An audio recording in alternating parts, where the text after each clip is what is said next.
दोस्तों, पति बूढ़ा हो चुका था, लेकिन उसकी पत्नी अभी खूबसूरत थी, जवान थी और 5 महीने की गर्भवती थी और उसकी एक 9 साल की बेटी भी थी। एक अच्छा परिवार था, लेकिन उसके बावजूद पति के दिमाग पर रात ऐसा खून सवार होता है कि वो पहले अपनी 5 महीने की गर्भवती पत्नी को तड़पा और तड़पा कर उसकी हत्या कर देता है। यह नज़ारा बेटी देख रही थी। बेटी रो रही थी और वह अपनी ही 9 साल की बेटी को ब्लेड से उसके गले को पहले बेटी को लिटाता है और फिर उसके गले को बेरहमी से काट डालता है और फिर फरार हो जाता है। यह सुनकर आपका यकीनन कलेजा हिल जाएगा। क्या एक बूढ़ा पति अपने खूबसूरत पत्नी को क्यों मारा? फिर अपनी 9 साल की मासूम सी बच्ची को क्यों मार डाला? ऐसा क्या था? जब पुलिस ने 1 महीने के बाद पति को मुठभेड़ में गिरफ्तार किया, तो पत्नी ने जो कहानी बताई वो सुनकर आप हैरान हो जाएंगे। तो चलते हैं दोस्तों, इस कहानी को शुरू से जानते हैं। दोस्तों, आज की जो घटना है वह उत्तर प्रदेश का जिला है आगरा, जहां पर ताजमहल है। ताजमहल शायद आप घूमने आए होंगे और वहीं ताजमहल का एक जगदीशपुर थाना है और उस थाने का एक इलाका है खतेना थाना। बीते 9 अप्रैल को 1 महीने पहले आज से 9 अप्रैल को उस इलाके में ही काफ़ी बदबू फैल रही थी। मोहल्ले के लोग परेशान हो जाते हैं कि आखिर यह बदबू कहाँ से आ रही है।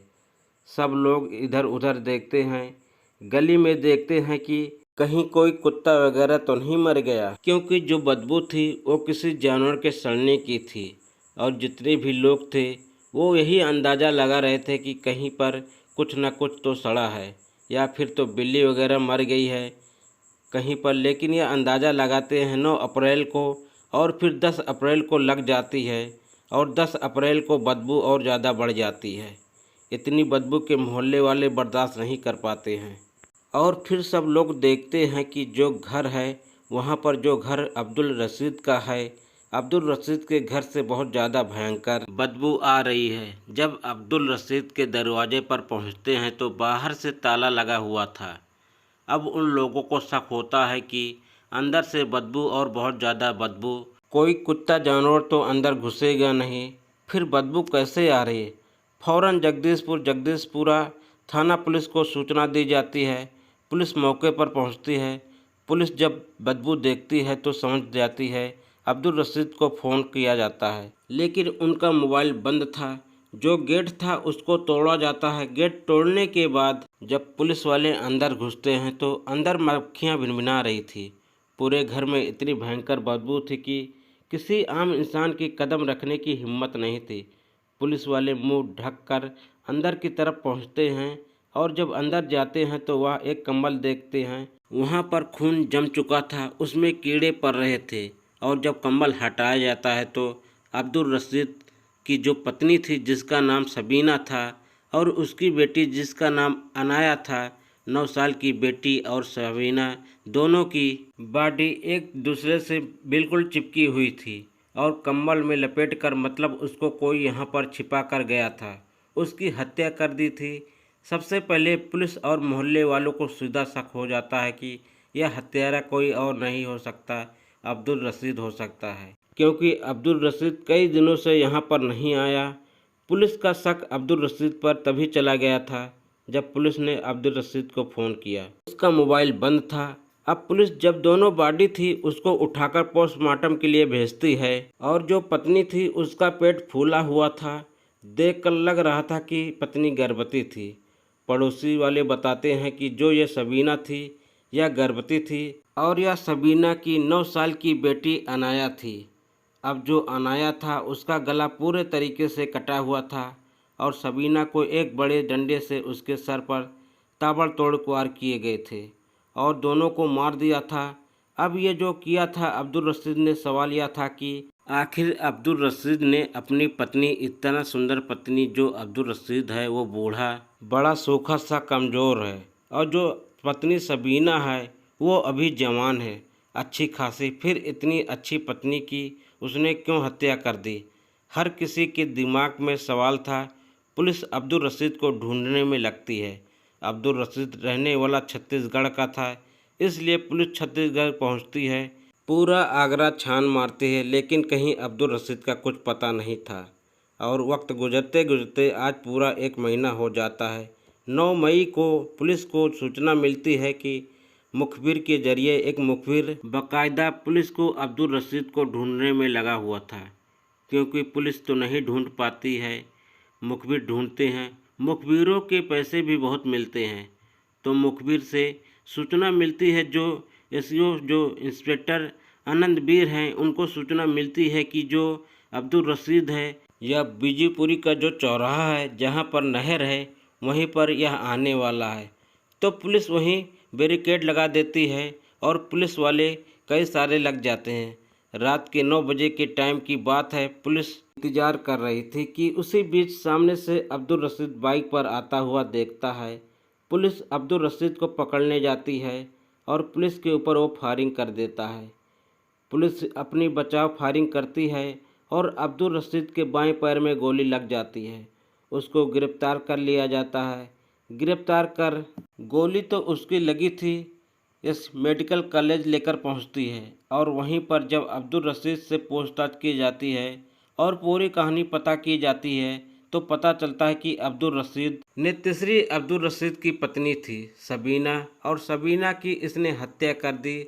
शुरू से अब्दुल रशीद जो कहानी बताता है वो यह बताता है कि उसकी पहली पत्नी वो उसको छोड़कर चली गई क्योंकि लड़ाई झगड़ा होता रहता था, और दूसरी पत्नी से अब्दुल रशीद के बाद में वो रहती थी, लेकिन उसकी मौत हो गई अचानक से बीमारी की वजह से। और यह तीसरी शादी अब्दुल रशीद करना चाहता था सबीना से, क्योंकि अब्दुल रशीद मार्बल का अच्छा कारीगर है, अच्छा उसके पास घर है। और यह जो सबीना थी यह तलाकशुदा थी। सबीना के पति की मौत हो चुकी थी और सबीना के पास उसकी बेटी अनाया थी। सबीना अपने परिवार के साथ रहती थी और सबीना के पिता भी कोई अच्छा सा लड़का देख रहे थे कि सबीना का घर बस सके। और आज से 5 महीने पहले सबीना और अब्दुल रशीद का निकाह करवा दिया जाता है। जो यह सबीना के पिता हैं यह बांद्रा में रहते हैं, और सबीना की जो बड़ी बहन है जिसका नाम शबनम है वह करौली में रहती है। उसने ही अब्दुल रशीद से मतलब रिश्ता करवाया था, और रिश्ता करवाने के बाद 5 महीने पहले शादी हो जाती है। शादी के बाद सब कुछ ठीक चल रहा था, लेकिन आज 1 महीना पहले ही मामला ख़राब हो जाता है। अब्दुल रशीद बताता है कि वो देखता है कि उसकी जो पत्नी है वो फ़ोन कॉल पर किसी अलग इंसान से बात करती है। जब भी वह फ़ोन करता है दूसरी कॉल पर फ़ोन बिजी जाता है। व्हाट्सएप पर वो ऑनलाइन बैठी रहती है, इंस्टाग्राम वीडियो बनाती है, और जब अब्दुल रशीद घर आ जाता है तो उसको खाना भी बनाकर नहीं देती है, न वह उसकी सुनती थी। और अब्दुल रशीद को ऐसा लगने लगा था कि पहली लड़की तो वो जिसको पाल रहा है वो उसकी नहीं है, अनाया उसकी लड़की नहीं है, किसी और की है। लेकिन उसने शादी की, और शादी करने के बावजूद जो उसकी पत्नी सबीना है वो उसको कुछ समझती नहीं है। वो किसी और के साथ भाग जाएगी, और हो सकता है जो पेट में बच्चा है वो भी उसका ना हो। तब ऐसे शक अब्दुल रशीद के दिमाग में आना शुरू हो जाते हैं, और यह शक तब आते हैं जब इंसान किसी के बारे में गलत सोचता है। थोड़ा सा वो गलत सोचता है और गलत ख्याल फालतू टाइम में इतने बनना शुरू हो जाते हैं कि वो बढ़ जाते हैं। और अब्दुल रशीद के दिमाग में अब ये ख्याल आते हैं, और अब 5 अप्रैल को घर पर आता है। सबीना से खाना के लिए बोलता है तो सबीना बोलती है कुछ नहीं बना है, और इतनी बात पर लेकर विवाद होता है। फिर वह सबीना को बोलता है तो फ़ोन पर किससे बात करती है, ला अपना फ़ोन चेक करवा। जब वह फ़ोन चेक करने की बोलता है सबीना मना करती है, तो वहीं पर रखा हुआ डंडा उठाकर वह सबीना के सर पर ताबड़तोड़ वार करने लगता है। यह नज़ारा देखकर बेटी अनाया चीखने लगती है, चिल्लाने लगती है, और वह फ़ौरन गुस्से में बेटी के ऊपर तो डंडे से हमला नहीं करता, लेकिन अनाया को चुप करने के लिए जो बाथरूम का उस पर तहरे वाला जो ब्लेड रखा हुआ था उसको भागा भागा उठाकर लाता है, और फ़ौरन जो अनाया थी उसको बालों को पकड़कर ज़मीन पर गिराता है और ब्लेड उसके गले पर फेर देता है। कुछ ही देर में मतलब खून की धारा निकलती है, उसके ऊपर आती है, और फिर अनाया भी वहीं पर ठंडी पड़ जाती है। सबीना तो पहले ही मर चुकी थी, और दोनों की बॉडियों को कंबल में रखकर लपेट देता है, और फिर बाहर आकर ताला लगाकर वह सीधा छत्तीसगढ़ चला जाता है। छत्तीसगढ़ में ही मार्बल का वह काम कर रहा था, लेकिन वहाँ पर इसको काम मिलना बंद हो जाता है और या फिर सोचता है कि आगरा में ज़्यादा काम है, चलो आगरा में चलते हैं। 1 महीना हो गया, पुलिस सब कुछ भूल चुकी होगी और यह वापस आता है। इसको यकीन था कि यह पकड़ा नहीं जाएगा, लेकिन जो स्पेशल मुखबिर होते हैं वो किसी के अगर पीछे पड़ जाते हैं तो उसको पकड़वा कर ही मानते हैं। जो मुखबिर अब्दुल रशीद के पीछे पड़े हुए थे और अब्दुल रशीद को उसने मुखबिर ने देख लिया और पुलिस ने ऐसे केस का खुलासा कर दिया। अब आप सोच कर देखिए कि थोड़ा सा शक और शक बढ़ने के बाद जब इंसान का शक किसी के लिए बढ़ जाता है तो इसके लिए दिल के अंदर नफरत पैदा हो जाती है और जब लड़ाई होती है तो फिर ऐसे ही कांड हो जाते हैं।